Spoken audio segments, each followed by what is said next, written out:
Community isn't the weapon that it has been made out to be. Community isn't the weapon that many people nowadays view it as. It isn't this weapon that is this form of mass destruction. So many people walk around carrying the belief that, oh, I can do everything on my own and by myself, and I did this by myself, and da da da da da, right?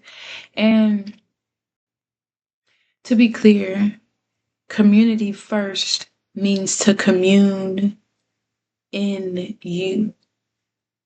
It literally means to commune in you. So while, yes, it is so beautiful, it is so amazing for you to have so much love and support and trust within yourself, the part that many of us have disconnected from when it comes to community is that it's usually one of two things. Either one, some of us are so endowed in other people around us being a support system, other people around us being the community, and we don't find the community within.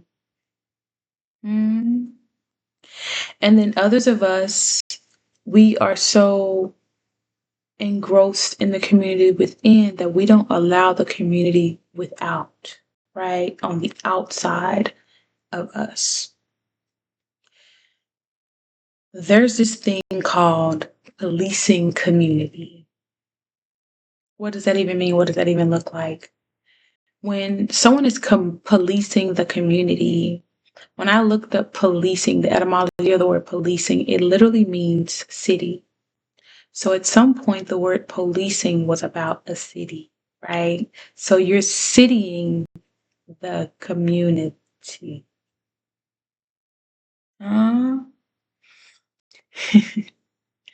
Policing the community, right? Nowadays, in modern terms, policing the community is literally control. It's literally a form of enslavement. A person that does not live in the same community, a person that does not live in the same environment, the same neighborhood, could never truly know what it takes or know what it entails to live the type of lifestyle it requires to live in that neighborhood. Let's take Florida, for example. Florida is considered to be very tropical, very warm or hot state, right? In that community, if we shall, people who are there have to live a certain way. They dress a certain way. They walk, talk, carry themselves a certain way because of the climate, the environment that they find themselves in. There are literally people in our governmental system who makes rules, laws, obligations, and expectations for how people in the community of Florida are supposed to live. Many of these people have never stepped foot in Florida. Many of these people have never lived in the neighborhoods or the spaces of Florida yet. They find themselves making rules, laws, and obligations and expectations about what should or shouldn't be done for the people who are living in the community of Florida. How does that work? That's policing community. Community means to commune in unity. Community means to commune in unity as one, right? When you are in community, that is one of the most powerful things that you could experience. You imagine community as this warm hug, right? The hugs and the kisses that you get from your nana or from your mother that always seems to be right on time. You're met when you need to be there, how you need to be there, and you're being met with exactly what you need. That's true community, right? But when you throw in policing community, when communities are being policed, it's really being used as a form of injustice because communities that are being policed by people that don't even live in those areas, that do not even commune in those spaces, you're being told, you're being dictated how to live your life, how to experience your dwelling here in this realm by people who are not even in the vicinity of where you are, right? It's equivalent to, let's say, a new grocery store was going to open up, and the particular grocery store wanted to know what the neighborhood of people who live there would like for to be at the grocery store. Imagine people outside of that state who's never going to shop at this store putting their bid in about what type of chips, what type of snacks, what type of fruits, what type of vegetables should be at this store when they're literally never going to shop there.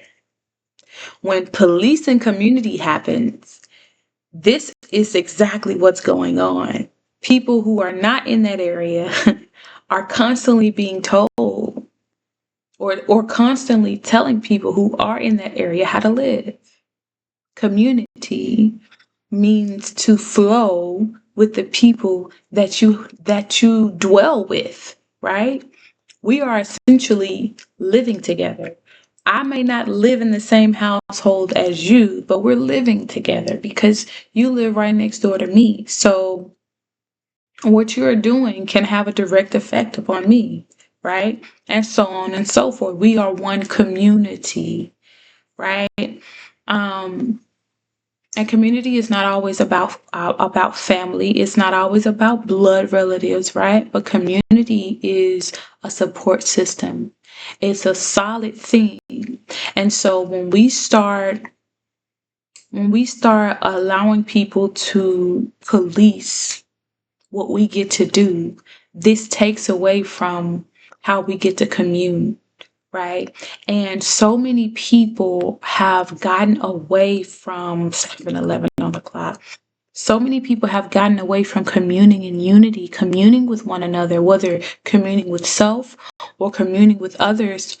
So many people have gotten away from that to the point to where we don't even know that we were tricked, bamboozled, swindled into, or should I say, out of one of the most powerful tools that we've ever had, to stand together, right? We hear people say, oh, I'm standing 10 toes down, right?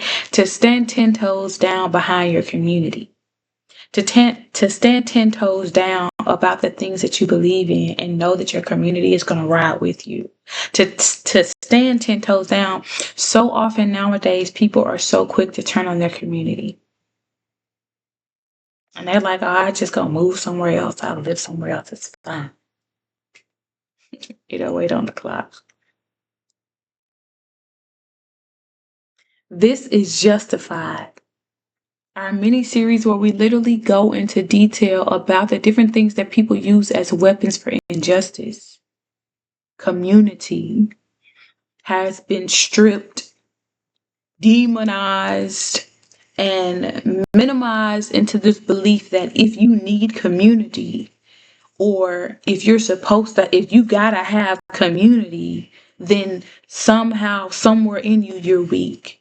You're less than, you're unworthy, you're undeserving, you're insignificant, you're unimportant, because how dare you not be able to do it all on your own and by yourself?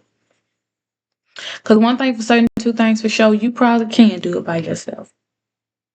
But one thing I know about me, I wouldn't want to. Okay. I could pretty much do it on my own. I wouldn't want to. I wouldn't want to do it by myself. I wouldn't want to do it on my own. The way community will stand with you 10 toes down, that's a superpower. The way your community will show up for you nonstop without fail, that's a superpower. That's a communal superpower. I don't think we talk about that enough. Communal superpowers. We talk about like individual superpowers. We don't talk about communal superpowers. I'll probably make another video about that. Listen. Community has been stripped. Community has been stripped to a point to where a lot of us don't even believe in the power and the purpose and the strength the love, the togetherness of community, because it has been weaponized so much so people to when a person who don't live in your neighborhood try to tell you how to move in your neighborhood, if you know, you know. There's some of us, when we go to certain neighborhoods, the first thing we do is we try to check in. Okay, what's to do and what's the not to do list. Right? It's certain things that we know that we can and cannot or should not do in certain neighborhoods because that's how that neighborhood runs. And out of respect and out of peace, the peace that dwells in that space, we commune accordingly, right? Disallowing ourselves to be in unity with one another is the greatest failure, right? It is the greatest disconnect from self, right? That we could have ever really possibly done. Because in community, baby, if I could ever have anything, any one thing, it would be community.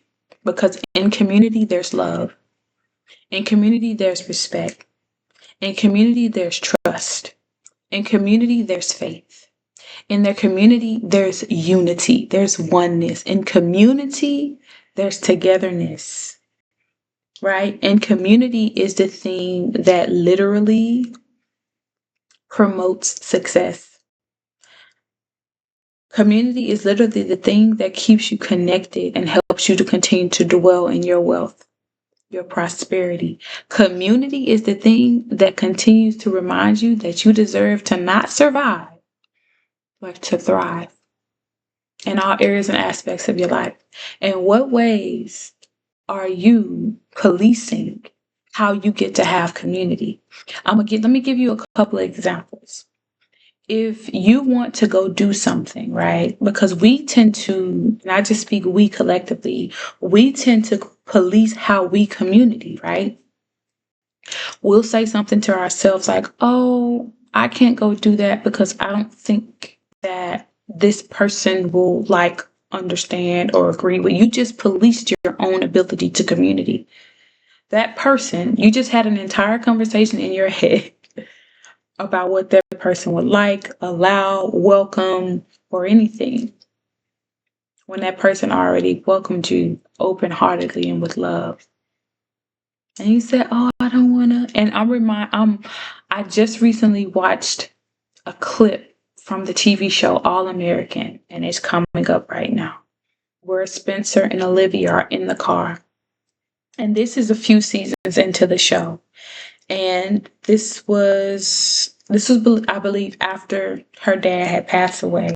And so she was just missing him terribly. And she ended up, I don't know if she relapsed or if she almost relapsed, and she called in for her support people, right? But she didn't call Spencer, right? She didn't call him. And they were sitting in the car, and she was apologizing, saying, oh, I'm sorry that I didn't call. I didn't call you. He said, it's fine. Like, you call who you needed. She said, no, I called who I thought I wouldn't be burdening. She said, I called who I thought I would not be burdening. And he said, do you remember when I got shot? And when we were in the hospital? He said, what did I say to you? When you thanked me for saving you. She said, you said anytime. He said, and I meant it. Sometimes we police our own community, the people who want to show up for us, the people who want to do for us, the people who want to be for us. Sometimes we police how we get to have support. Sometimes we police how we're supposed to have the love, the fun, the freedom, the joy, the prosperity, the increase. We police those things, and we disallow ourselves from having the community that we were meant to have all along. Baby, in what ways are you disallowing yourself to have community? How has someone tried to show up for you or step in for, truly with good intentions, with nothing but love and purity in their hearts? In what ways have these people tried to show up for you and you said, no, Can't have that. Don't want that. That's going to make me look weak, or that's going to make me look too sensitive. That's going to make me look too vulnerable. That's going to fill in the blank, right?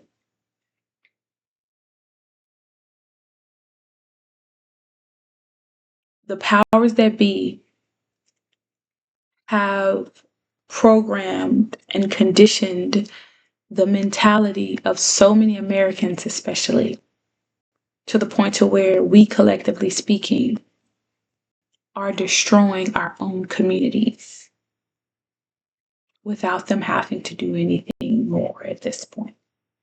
I will say, though, there is a rising in beautiful communities all over that are happening, and I love to see it. Again, this is Justified, the mini-series that is designed to speak on the different things that are being used as weapons for injustice in this place that we call world. If you have not already heard it today, you are beautiful, you are amazing, and I love you. Remember to tell a friend to tag a friend, and tag a friend to tell a friend. Thank you again to everyone who has already shown so much love, so much support. Remember to hit like, comment, whatever you think about the episode, like, comment, share, subscribe, and support however you feel led to do so. Until next time, it's your girl Danae. Deuces.